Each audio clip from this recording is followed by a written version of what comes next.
Greetings, friends. I am Matthew Knabe, licensed professional counselor. You are listening to Experience Emerge. Today, we will dive into another conversation about the broken and fractured aspects of our lives. Then we will discuss how we put these pieces back together again to find rest and live free. C.S. Lewis once said, "Miracles are a retelling in small letters of the very same story which is written across the whole world in letters too large for some of us to see." In today's episode, we are going to explore a story in hopes to gain a little bit of perspective on those larger letters. In the month of August, we at the ExEm podcast have focused on the adversities of going back to school this fall.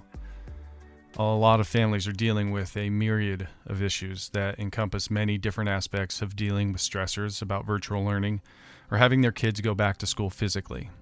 There has been a lot of conversations around this topic over the past few weeks, and we know every family has different sets of issues that might be causing the kids and or parents distress. Today, I have invited someone onto the show that I have a lot of respect for. She and I have worked together on several clients' cases and came to emerge counseling relatively around the same time. She's a great therapist and a person I go to often for advice around treating younger clients. Please welcome to the show my colleague, Geib. So I am a licensed professional counselor at Emerge Counseling Ministries, and I focus a lot on working with little kids, especially, the younger ages 3 and up, through working with teens, but I also focus on working with young adult women. Definitely working a lot with kids and families. I went to Kent State University where I received degrees in science, psychology, and criminology. And then I actually got my master's degree in mental health counseling from Malone. So that's kind of my school background. But I've been with Emerge since 2017, and I work as a part of the child and adolescent team. Mm-hmm. And we have a really awesome team there working together. But a lot of my background focuses on working with kids in a variety of settings, from counseling, teaching, coaching. I've done some mission work in some orphanages, so working with kids in that kind of setting.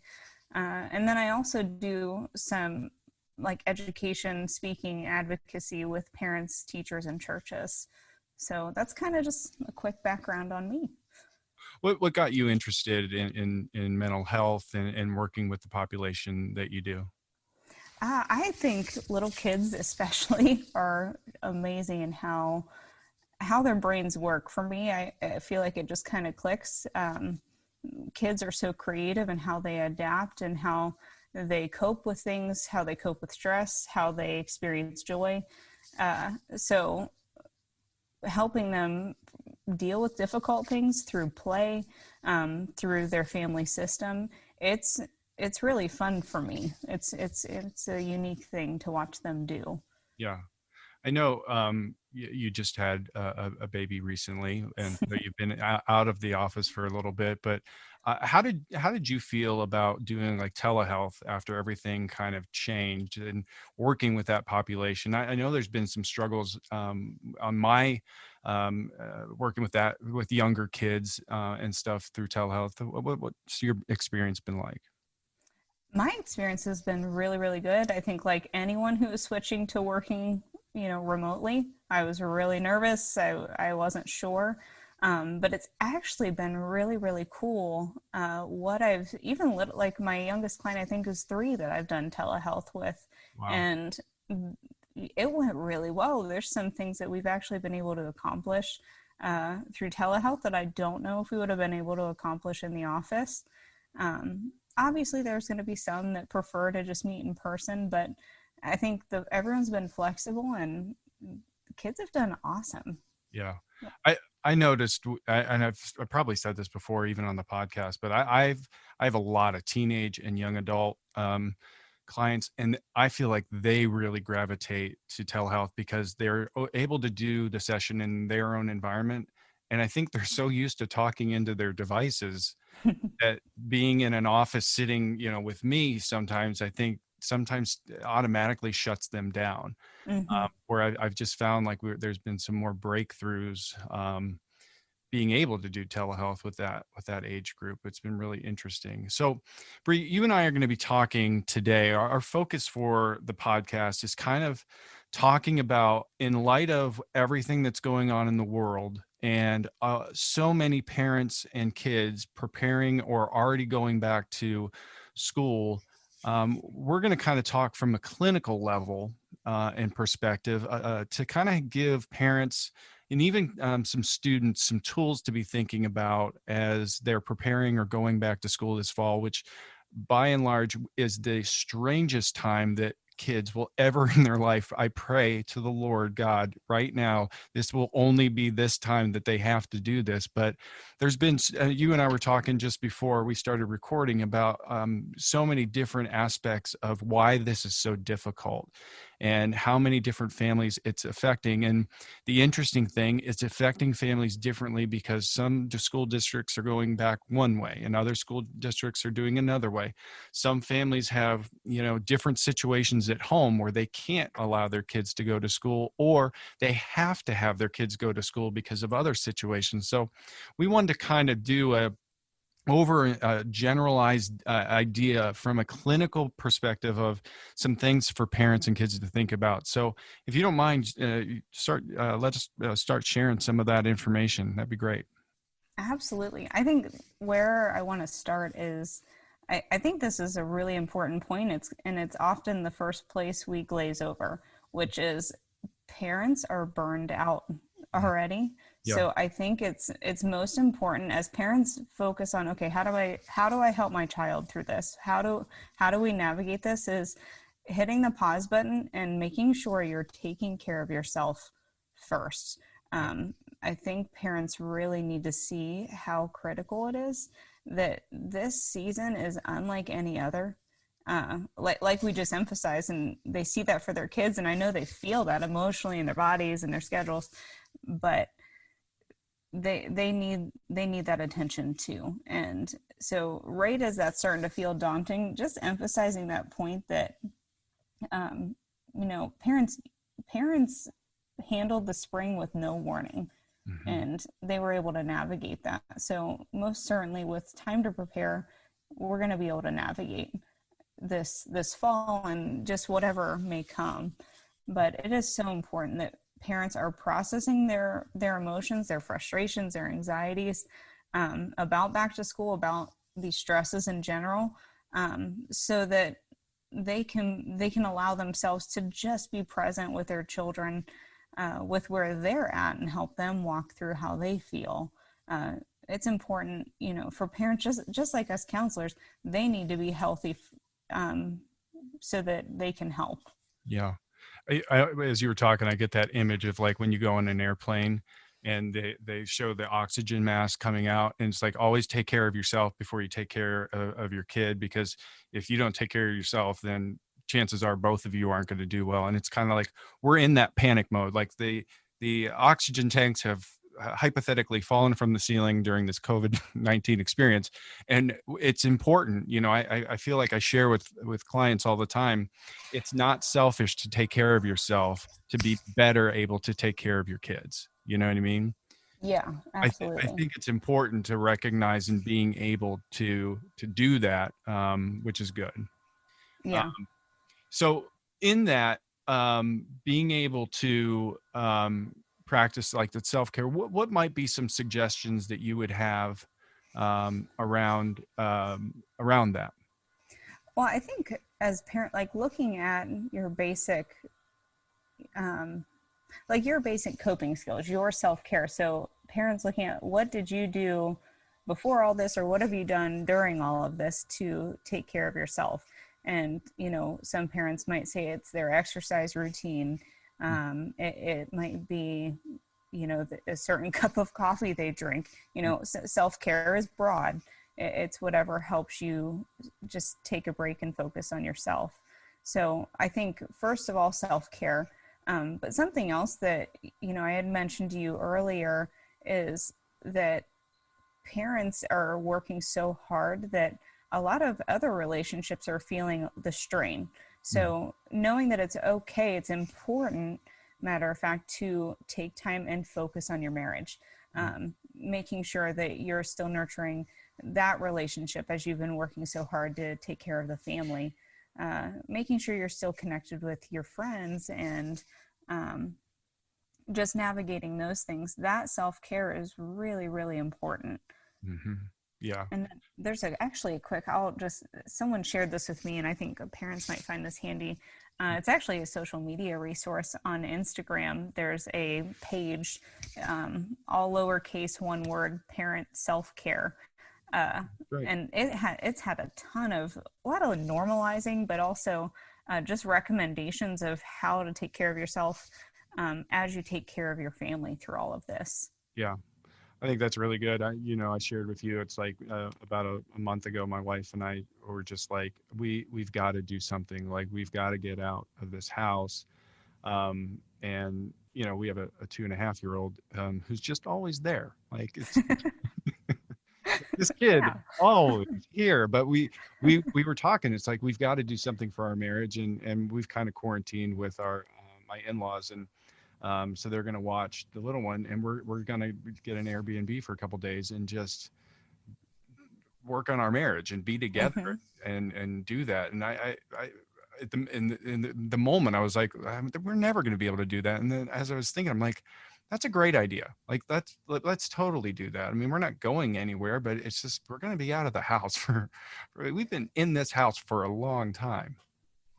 Yeah, and it's a good reset. And I think, like we've said, our focus has been so much on our kids that we might have missed out on focusing on our own needs. And it's just important, especially going into this time of transition, to really, really attend to that. Yeah.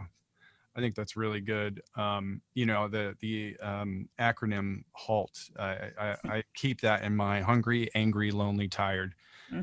And through this pandemic, I know parents are feeling those things, but when you're elevated on any one of those levels, we're not responding to the world is in a healthy way, especially with our kids. And the frustrations and stressors that I've noticed as a therapist working with a lot of families and kids who are going back to school, it's overwhelming. And so being able to kind of take care of yourself and get your emotional, spiritual, physical, psychological health back in order, it makes it a lot easier to manage the stuff that's happening that is so very difficult. Absolutely. So I think you had another point as well. What was point number 2? Okay, so the second point I had was it's a point of grace, really. You don't have to have it all figured out. Parents don't have to have all of this figured out, because honestly, there's a lot that can't be figured out right now. Things are changing. School is changing, and a lot of school systems are set up around that kind of things could change at any moment kind of idea. And so you don't have to have everything figured out, but what we can do is we can focus on adding structure where we can, and then allow ourselves to be flexible everywhere else. So just focusing on that, and realizing that that's a good thing. This is something that we all need to be able to teach our kids. This builds resilience in people, and it builds resilience in children. And I always emphasize, kids are amazing. That's what I said when I got started. That's why I love working with kids, is kids amaze me, their ability to adapt. So we can build resilience by helping kids cling to good, healthy structure that we can implement, but then teaching them to be flexible and to grow and change with what we can't control, focusing on what we can. And this is where, having that peace with what God can do in these situations. Romans 8:28, God's going to work everything together for our good, and he's going to take care of us. So just to rely on him to kind of go step by step, and you can doing your best. So kids might fight structure. We know that in general, outside of a pandemic. Kids, how many kids love their bedtime? They don't. they're going to fight it, but they crave it. Kids need structure. They need routine. And that's the first thing that was thrown in an upheaval when all of this started in the spring, is structure was gone. And we were giving a lot of grace for that. Don't worry about it. It's okay. But now's a time where we can prepare. We weren't able to prepare for what happened in the spring. Now, as we go into a transition, preparing for some structure. So, we might not be able to prepare for what school could shift to or what things could look like, what could happen in society. We can't prepare for all of that. But what we can provide is structure, and each family is going to be unique. So the structure that works for them, you're going to have to test it out. You got to know your family.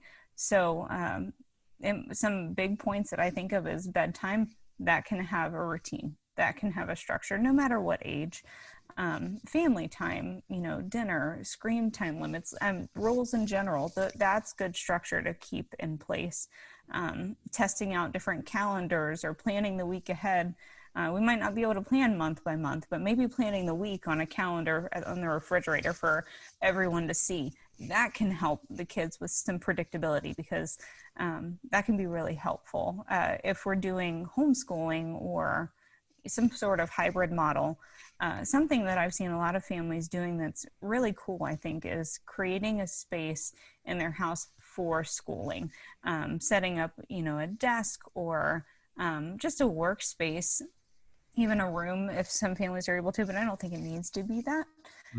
And really, it creates a space for kids to check in to school and then to check out of school. Because I know one thing I had to balance when I started working from home is that my work was now in my home. So I needed a place where work could exist, and then I needed a place where work did not exist. And I think kids need that for school, because school is their work, and we have to remember that. So giving them a space to check into school and then giving them space to check out, I think that could be really helpful as well. Yeah, that's a lot of really great points there. And you started out saying it's okay that parents don't have all of the answers right now, and I think that helps normalize, because I think going through this, having grace for not only the other people around you in your household, but for yourself too. It's like I often talk about when I'm working with clients about anxiety or stress, that we've got to take a look at what the stimulus is. And if your anxiety is through the roof and the stimulus is down here, well, that's something we have to kind of look at. Well, when we went into a pandemic, all of a sudden the stimulus went up. And so it's okay to be, it's okay to have a higher level of stress, and it's okay to have a little bit of anxiety. And, during that time, I had so many clients come to me and say, my anxiety's high. And I'd be like, yeah, it is. So it's mine. I'm your therapist.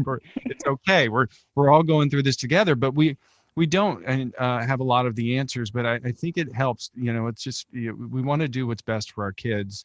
But this is not something we can really go back and we don't have a lot of research on. So it's like, we're all kind of navigating on this together, which I think is really good. And you and I were talking early too about, with structure in the kids, a lot of the things that I'm working with clients is creating an actual school day for those kids who are doing virtual, and creating that schedule so that, it's really easy. And I think a lot of people, because of the way we went into the spring semester or quarters in school, it was like everybody was doing, some kids were doing schoolwork like starting at 8 p.m. at night, and all kinds of things, and so I've just really encouraged parents to create, if they're working from home virtually, have a start time, 8 o'clock in the morning, just like they would be doing at school, and giving them a full school day, because it's too easy for these kids to get behind. And the minute they start getting behind, the levels of stress and anxiety start to raise in the house. And then you have, your parents become the people that have to nag, and did you do your work? Did you do your work? And that creates a relationship that is not healthy between a parent and kid. It certainly adds a lot of tension. I think, thinking back to my first point about parent self-care, is one of the stresses parents have is they're taking on a teacher role a lot of times. And they're doing that with kids with different personalities, different learning needs, there's so many different things. So yeah, adding tension to the household on top of all of that, that maybe they had a little bit of a break from over the summer. Mm-hmm. Yeah, I think that's really good. And let's talk about your third point. Okay. The last one, now this is a point that I feel like this is like the cornerstone of my work with families and kids, which is being present for kids to help them process their feelings. This is especially necessary right now. Um, I think through this pandemic, I think I've seen families, and I've experienced this myself, where for whatever reason, just a really hard day hits where I'm sick of dealing with this, or I'm sick of this, or sick of that. You hit a wall, and you can't really predict necessarily when that happens, but kids are going to experience uncomfortable emotions, and it might not always be predictable when that happens. So, as parents, we don't like seeing our kids hurt. Obviously, we don't want to see them struggle, and we don't want to see them feel these uncomfortable emotions, this sadness, frustration, the anger, anxiety. We don't want to see them deal with that. And a lot of times, the natural inclination of parents can be to try to convince them otherwise. You want to, kind of see the silver lining. And while it's not a bad thing to help your kids notice the positive, but we don't want to push away the uncomfortable feelings. So being present with your kids to just be where they're at. Try not to change their mind about what they're feeling, about the situations they're feeling that way about. Helping them label their emotions and to feel safe with you and your presence. It's a part of working through emotions in a healthy way. So be present with them. Check in on a regular basis of how are you doing? How do you feel? Was there a difficult point this week? What was a highlight of your week? What was a hard part of your week? Having check-in questions like that can be really good, especially as we get the ball rolling here, but continuing that, being consistent with that check-in, so that kids can just be honest. And it's amazing when kids can just be honest and share how they feel in a way that works for them. It relieves so much stress from them. They get it out and they know that you heard them, they feel heard. You don't have to fix it necessarily. You can just hear where they're at. And a lot of times you might be able to relate, but I had a rough day too. That was hard that was hard for the whole family. Normalizing some of those things for them can be really, really great. And then to try to, there's different resources you can use if talking isn't necessarily your kid's thing. What might some of those resources? I know you use some of these in session. Yes, yeah. So I think a big one for all ages is art. And honestly, if you dig enough on Pinterest, if you dig enough on the internet, there are COVID coloring books. So you might be able to tap into that. But art in general, just handing your kids, especially your younger kids, like, blank paper and crayons of, draw your day or something like that. That can be really good for processing.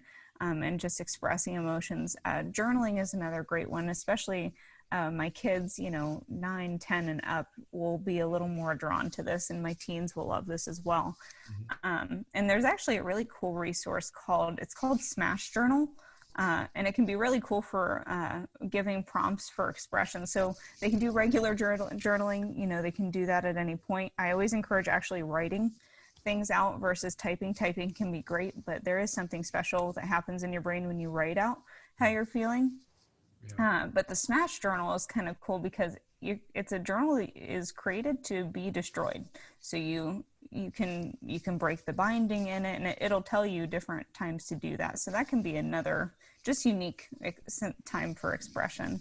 And then there are cell phone apps for journaling. So the one that I point a lot of clients to is Daylio, Daylio. And it's a good daily check-in. It helps you check in, label how you're feeling, highlights of the day, difficult parts of the day, what coping skill you might need to use that day. So those can be really great resources. That's really good. I think a lot of times when I'm working with teens and kids, it's helping them find language for how they're feeling. And I think as parents, we've got to be patient. We've got to allow kids to express. I think we're oftentimes as parents we can be too quick to tell them how they're feeling. And giving them the words rather than allowing them to verbalize what they might be experiencing. And the other thing as parents, we've got to be careful not to diminish their feelings. And when you know a kid comes home from school or has a day of virtual school, and it's like I'm angry or frustrated. No, you're not. You're fine. You know, it's like Mm-hmm. those types of things. It's like really using active listening and being present with our kids. You know, as I was growing up, my parents did a great thing, and I've used this with families. My brother and I can't remember. I think we did it on Friday nights, but we had a family powwow, and we had a deck, and we would go sit out on the deck, and we'd have a family powwow, and then I think we had I don't know if it was a baseball or something like that, but we would pass it around. Whoever had the baseball had the opportunity to talk, and nobody could interject and nobody could disagree, and then we would just pass the baseball, and if there was dialogue that we needed to have, we would have it. But it really helped my brother and I develop a language to be able to communicate in a safe place and talk about some of the things that we struggle with. And sometimes it was me talking about my brother who was driving me nuts that week and vice versa or whatever. But Mm-hmm. he knew on Friday we would have that time. I mean, there's no better time in our history than to do stuff like that with your family right now, you know. And I think there's so many unknowns and so many things that I think kids do need to process, that you know, doing things like that as a family is, I think, is really important. Yeah, I agree. And I think it's a time to build. It's an opportunity to build. Uh, that's where resilience, kids' flexibility really can be highlighted. Yeah, yeah. Were there any other points that you wanted to add to that? We had discussed, there's a lot that parents can do, and we want to encourage and empower parents to do that. But also, parents can feel overwhelmed and can feel kind of intimidated, and it might be that there might be something going on where it might be helpful to seek out counseling for Mhm. yourself or for the kids or for the family, or some sort of professional support. Kind of knowing when to find that might be something that's helpful for us to lay out for parents too. Yeah. What would be some of the signs that you would say for parents to uh, be keeping a notice on, keeping an eye on, that this is something that might be a little bit more clinical, that we would maybe extend and go outside of the nucleus of the family and seek help? So for children, my highlight is emotions are healthy. So we want kids expressing their emotions. The fact that emotions are there is not abnormal. It's healthy. So if you're noticing your child not reacting to things that you would expect them to react to, we call that dissociation. Hmm. So a disconnect from feelings. That dissociation a lot of times can be linked to depression, where they're really not processing things that are going on. If there's something that you would have expected your child to be pretty disappointed about, yeah, we don't want to encourage our kids to be sad about something if they're coping well. But if it just seems like they didn't react at all, didn't process at all, it might be helpful to give them space to talk.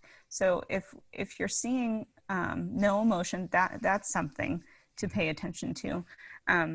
Not to panic if you're seeing emotions in general from your child, but if you're seeing some intense or prolonged emotional expression that links around depression and anxiety. So if you're seeing your child really pulling away from ways they can socialize, if you're seeing them act sad or really intense anger that seems to be prolonged, it lasts days, Hmm. um, uh, things like that, where it seems like they really aren't able to regulate themselves. This intense emotion doesn't last a couple hours. It's not something, it's not situational, but man, this has been a theme lately. That would be a good time to maybe get them connected with a counselor. And then on the anxiety side, if you're seeing just a lot of worry. And it might be generalized worry where they're worrying about everything. They're worried about whether or not an assignment was submitted and worried about their grades. And it just seems to be a theme for them. Then it might be helpful to get them connected so they can learn some coping skills for that anxiety. Yeah, I think that's good. I mean, I'm always looking for duration and frequency. You know, if things are lasting longer, if emotional disturbances are going on for days, weeks, that's clinical. If frequency, if anxiety is happening, you know, where you might see some issues like once a month, but now it's happening every other day, you know, those are the things that I think really parents need to be aware of, not only in their kids, but themselves. That's where, you know, getting and finding a place near them that treats those emotional and mental health issues is when you really need to do that. I think the great point, because I think a lot of parents don't recognize this, is when your kid starts to withdraw and becomes a recluse. And if that's not their normal kind of demeanor, that's something that I think it becomes very, very much so something parents need to be mindful of. You know, when they see kids pulling away, I think that's a really good point. Absolutely. Good point. Well, Bree, is there anything else you would like to share on the show today? I think that really, we've really covered a lot.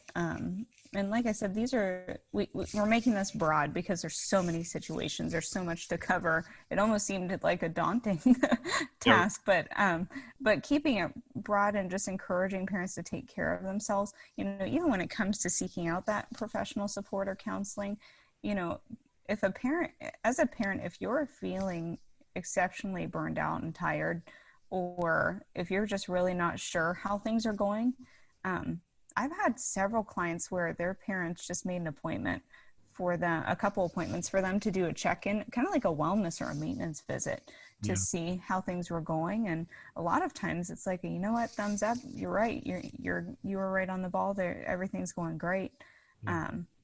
So it's okay for parents to do that, and just encouraging them. It's okay for them to seek out counseling as well.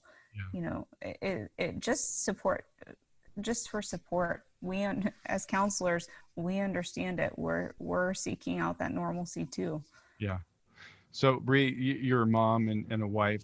How are you doing with all of this stuff? How has things been for you going through this process and just having a baby recently? I mean, there's been a lot going on, and getting a new house all during the pandemic. Oh yeah. So I haven't made things easy on myself during the pandemic. So if I were one of my clients, I'd be giving myself a hard time right now. Right. But you know, it was interesting. I was pregnant during the pandemic, and that was something. I have a 19-month-old. I have two boys. I have a 19-month-old and now a 4-week-old. So it's a unique time to be alive. So looking at my kids and wondering, you know, what's going to seem normal to them that I would have never fathomed. So I feel like I've been trying to use and practice what I preach to the best of my abilities. But we're all human here. That, like I shared earlier, I think, you know, while we cope, it's completely normal to hit walls and have an overwhelming day, or to just feel frustrated or exhausted or anxious. Those things are normal, and I have felt that way at various points. Like I said, especially for most of us, having a baby on the way. That was, and now having a newborn, and now we're all kind of clustered up in a house that's slightly unpacked and on its way to being hopefully settled in. So yeah, I've been good, but it's been crazy. My wife and I keep having these conversations, like, are we doing the wrong thing? Because we have a 2.5-year-old that we would be really working on her social skills right now and getting her, you know, around other kids, because right now she's an only child, and you know, but the thing, it's like, what do?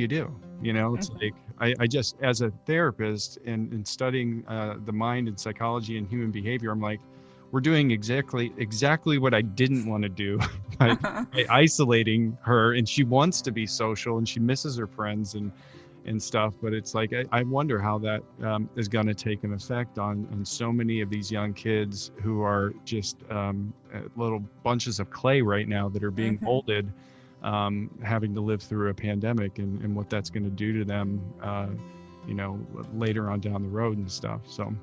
Oh, yeah. Bree, I appreciate you so much and for being on the show and sharing your expertise. And I was so excited when you were willing to come on and share some of your knowledge with the population of people you work with. And it's good to see you too, because I don't go to the office ever anymore. So it's like, it's nice to see my colleagues every once in a while, and I guess not in person, but at least I can see you. So I appreciate it so much. Thanks so much for being here today. And thank you so much for having me. Definitely. Bree is a very gifted therapist, and I'm so glad we were able to get her on the show. It definitely is a difficult time for many. Please take care of yourself, be kind, and show grace to others. Thank you for listening to another episode of ExEm.